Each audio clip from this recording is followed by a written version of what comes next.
জটিল সমীকরণের মুখে দেশের রাজনীতি, দলগুলোর মধ্যে বাড়ছে মতবিরোধ ও বিভক্তি। নোট অব ডিসেন্ট, গণভোটের সময়সূচি ও কমিশনের অস্পষ্ট প্রস্তাবনাকে ঘিরে তৈরি হয়েছে অনৈক্যের পরিবেশ। এমন প্রেক্ষাপটে প্রশ্ন উঠছে, আদৌ কি ফেব্রুয়ারিতেই হবে জাতীয় নির্বাচন? বিস্তারিত জানাচ্ছেন আরিফ হাসান।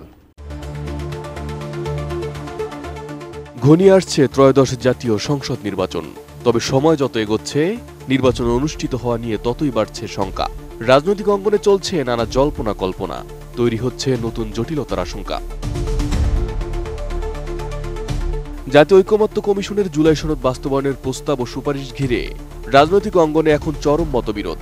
কমিশনের প্রস্তাবনায় নোট অব ডিসেন্ট অন্তর্ভুক্ত না করা, গণভোটের সময় নির্ধারণ নিয়ে বিভ্রান্তি এবং প্রধান উপদেষ্টার ক্ষমতাবল সংক্রান্ত অস্পষ্টতা, এসব বিষয় দলগুলোর মধ্যে নতুন করে অনৈক্য তৈরি করেছে।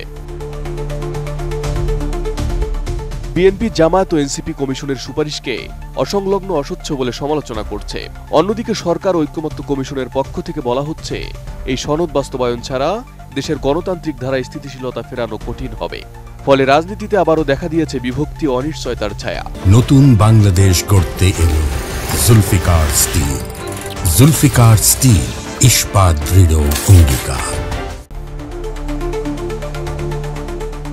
গত 17 অক্টোবর রাজনৈতিক দলগুলোর স্বাক্ষরে ঘোষিত জুলাই জাতীয় সনদ ছিল দেশের গণতান্ত্রিক পুনর্গঠনের এক ঐতিহাসিক চুক্তি।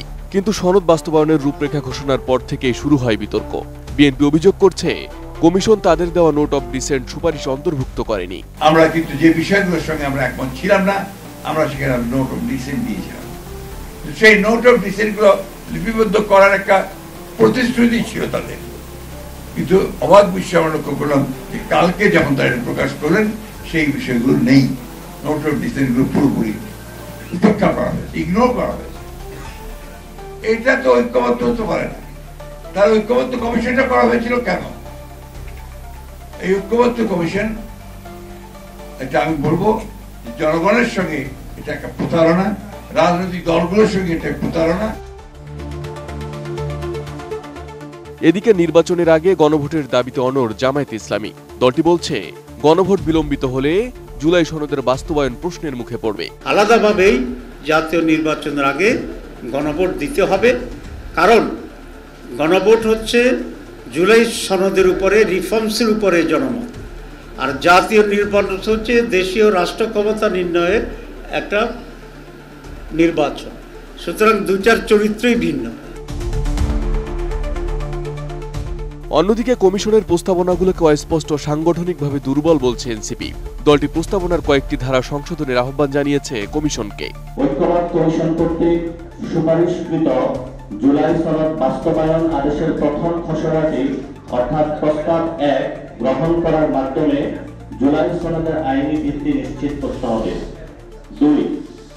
সংবিধান সংস্কার বিল খসড়া প্রণয়ন ও উন্মুক্তকরণের উদ্যোগ নিতে হবে। 3.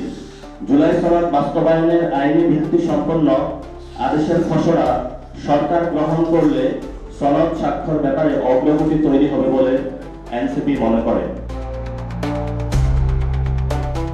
এদিকে আসন্ন নির্বাচন বড় কোনো সমস্যার মুখোমুখি হতে যাচ্ছে বলে ইঙ্গিত দিয়েছেন প্রধান উপদেষ্টা ডক্টর মোহাম্মদ ইউনূস। বুধবার যমুনায় অনুষ্ঠিত প্রথম সমন্বয় সভায় তিনি বলেন, নির্বাচন বানচালের চেষ্টা হবে বড় শক্তি দিয়ে, ভেতর ও বাইরে থেকে চাপ আসবে, কিন্তু যতই ঝড়ঝঞ্ঝাই আসুক আমাদের তা অতিক্রম করতে হবে। সরকারি সূত্রগুলো বলছে, কমিশনের কাজ শেষ হলেও এখন বাস্তবায়নের দায় সরকারের।